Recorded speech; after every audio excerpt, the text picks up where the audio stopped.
7 minutes, si vous nous rejoignez, vous êtes sur Canal 3 Bénin. Bienvenue sur Actu Matin. Geneviève Bokonadio, bonjour. Bonjour monsieur le journaliste. Bienvenue sur Actu Matin. Vous êtes la vice-présidente de la Commission électorale nationale autonome Sénat, la Sénat, qui depuis un moment fait preuve d'une certaine sérénité.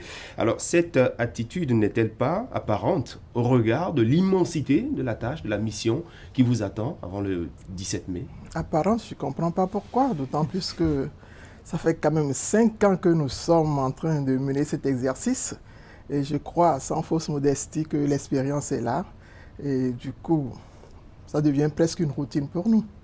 Où en êtes-vous aujourd'hui dans la préparation du scrutin, de l'organisation du scrutin? Disons que le compte à rebours a commencé.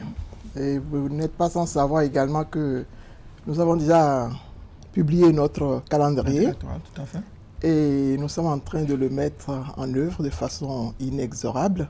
Tout se passe très bien. Nous avons déjà mené un atelier d'appropriation des textes encadrant le code électoral. C'était à grand propos avec toutes les parties prenantes. Et toujours dans le même ordre d'idées, nous avons eu plusieurs rencontres déjà. 2 avec les partis politiques, une avec les autres parties prenantes, à savoir les ministères impliqués dans le processus électoral, les médias, la société civile, les têtes couronnées et autres. Tout à l'heure encore, si vous n'êtes pas invité, je vous demande d'être à la Sénat, puisqu'il y aura encore une énième rencontre, toujours avec les partis politiques, dans un esprit de collaboration permanente, justement, avec cette cible-là, qui est notre principale cible. Nous sommes en train de mettre en place une sorte de symbiose entre nous et ces gens-là, afin que tout se passe dans la plus grande transparence, que l'on puisse véritablement maîtriser tout le processus, étant relevé que nous sommes en présence d'un nouveau cadre légal et que nous tenons à ce que toutes les dispositions des textes soient véritablement maîtrisées par ceux qui en auront besoin. 12 formations politiques, plusieurs dossiers à déposer. Est-ce qu'on peut conclure qu'il y a une pression quand même sur l'équipe actuelle de la Sénat pour ce qui est des communales? Nous nous organisons en conséquence. Nous sommes en train de recruter près de 200 aides, ce que nous appelons des aides à l'examen des dossiers de candidature. Leur formation aura lieu demain jeudi. J'ai dit tout à l'heure près de 200 personnes. En plus du nombre que nous sommes déjà sur place, il y aura en tout et pour tout 13 équipes qui seront positionnés pour pouvoir examiner les différents dossiers de déclaration de candidature. C'est une tradition que la Sénat rencontre les formations politiques à la veille de tout scrutin, mais cette fois-ci, il y a cette particularité que vous multipliez ces rencontres-là. Pourquoi? Je viens de le dire incidemment, j'ai dit que le cadre légal est nouveau. Il y a des dispositions nouvelles qui ont été prises par le législateur et nous tenons véritablement à ce que chaque partie prenante puisse maîtriser les contours de la chose qui la concerne. Malgré ça, on observe que les partis politiques ne comprennent toujours pas, notamment la question liée aux 10%, comment attribuer les sièges. Quelle explication vous leur donnez? C'est juste une question mathématique. Le code est très clair en la matière. Nous avons déjà eu à publier le tableau de répartition des sièges. Le code dit, et ça c'est pas nouveau, nous l'avions déjà dans le texte de 2018, le code précise que la circonscription électorale en matière communale, c'est l'arrondissement. Et étant donné que nous avons 546 arrondissements, le tableau de répartition des sièges prévoit en tout et pour tout 1815 sièges. Et nous avons déjà donné la répartition au niveau de chaque circonscription électorale.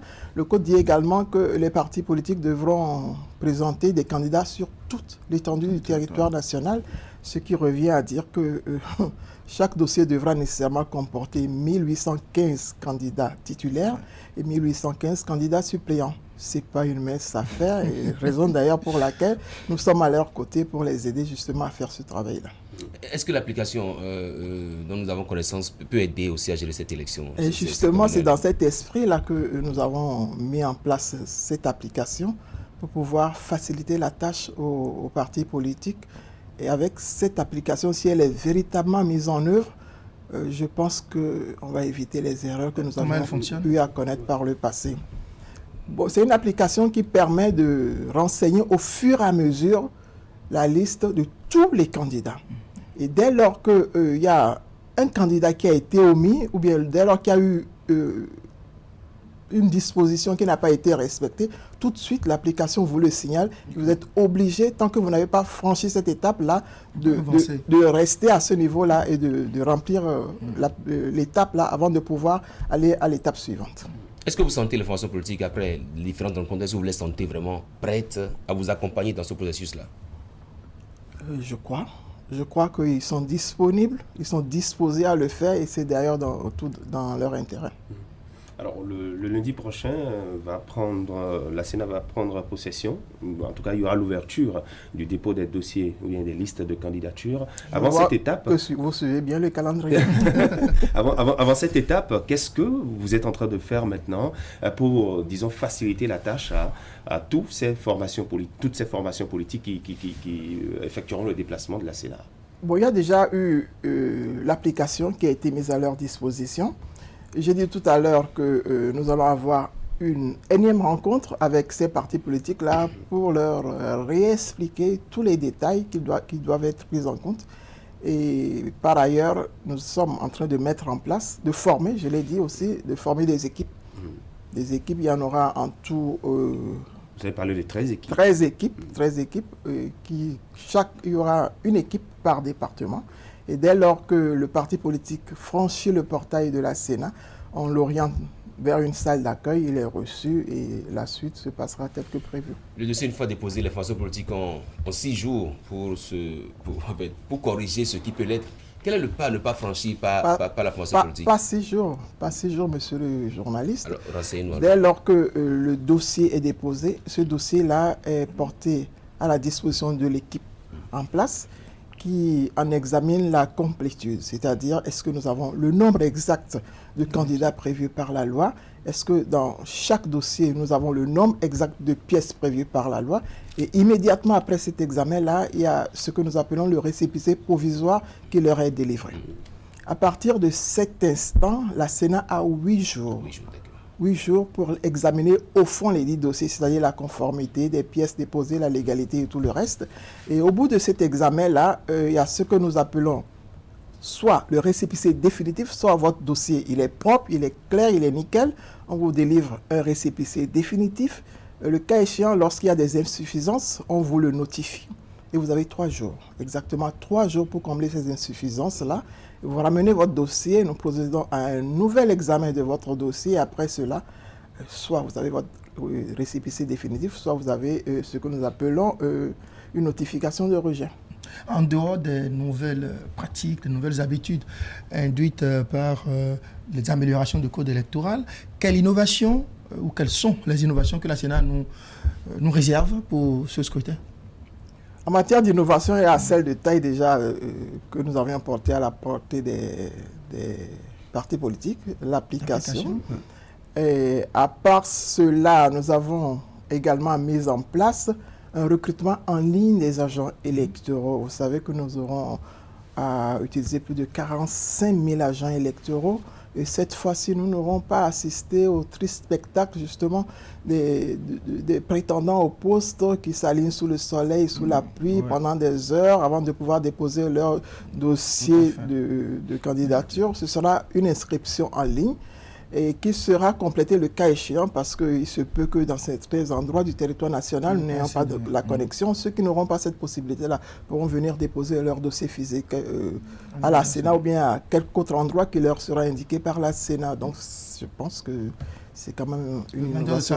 Et le vote même, le scrutin même, le jour du scrutin, est-ce que peut-être vous avez prévu de nouveaux mécanismes pour améliorer le vote ou encore la proclamation des résultats dans les meilleurs délais, puisqu'on n'est pas encore à l'étape du vote électronique? Nous ne sommes pas encore à l'étape du vote électronique, vous l'avez si bien dit. Ce sera le vote classique tel que ça s'est toujours déroulé et je pense que jusqu'à présent, ça ne nous a pas causé trop de tort, sauf à vous à nous dire le contraire. Oui, il y a ces questions récurrentes à la veille des élections. Est-ce que le matériel électoral est disponible? C'est vrai que on a passé du temps, vous l'avez rappelé, c'est devenu une routine pour vous aujourd'hui à la Sénat après 5 ans d'exercice.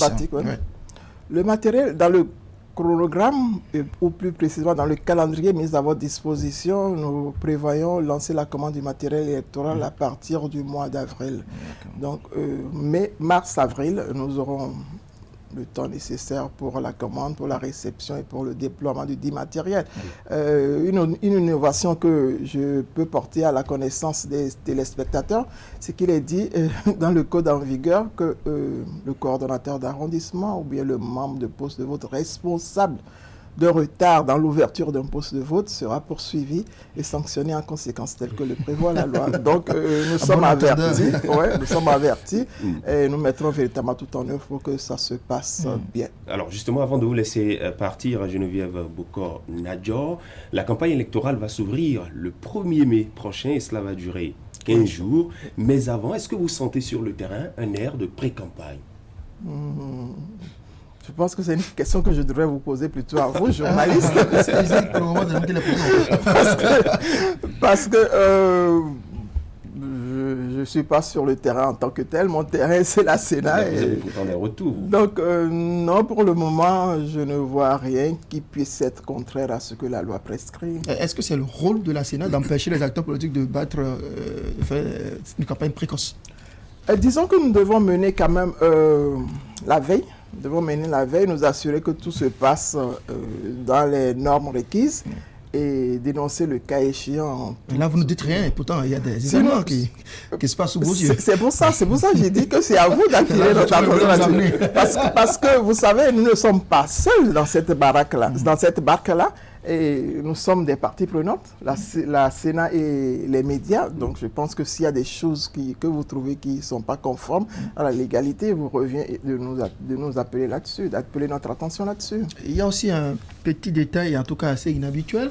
Le président de la Sénat, après les arbitrages au niveau du ministère des Finances, en annonçant le budget du scrutin, a annoncé les budgets des autres parties prenantes, les autres organes, les autres institutions impliquées dans l'organisation du scrutin. C'est quoi ce choix-là, cette option? Et ça a toujours été comme ça. Lorsque l'on annonce le montant du budget, c'est un montant global. Il y a que ce soit le président de la Sénat qui annonce le budget des autres institutions également. Mais en fait, c'est un rôle qui nous revient au regard de la loi. Donc, le président de la Sénat est dans son rôle. Ce n'est peut-être pas habituel, mais disons qu'il n'est jamais trop tard pour bien faire. Voilà, merci. Merci beaucoup. Merci à vous, Madame Geneviève Bokor-Nadjor, vice-présidente de la Commission électorale nationale autonome. Bien des choses à toute l'équipe de la Sénat qui, en ce moment, s'affaire pour nous faire passer de bons moments. Merci. Très bonne journée.